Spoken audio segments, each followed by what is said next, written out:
Praise the lord. కీర్తనలు 36వ అధ్యాయం. భక్తిహీనుల హృదయములలో అతిక్రమము దేవోక్తి వలె పలుకుచున్నది. వాని దృష్టి ఎదుట దేవుని భయము బొత్తిగా లేదు. వాని దోషము బయలుపడి అసహ్యముగా కనబడు వరకు అది వాని దృష్టి ఎదుట వాని ముఖస్థుతి చేయుచున్నది. వాని నోటి మాటలు పాపమునకు కపటమునకు ఆస్పదములు.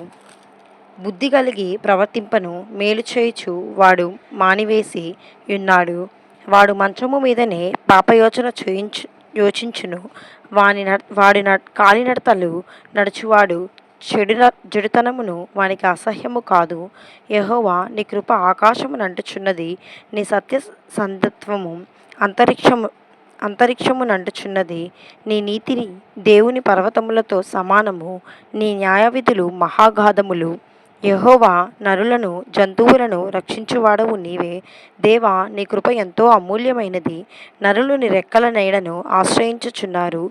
నీ మందిరము యొక్క సమృద్ధి వలన వారు సంతృప్తి నొందుచున్నారు. నీ ఆనంద ప్రవాహములలోనిది నీవు వారికి త్రాగించుచున్నావు.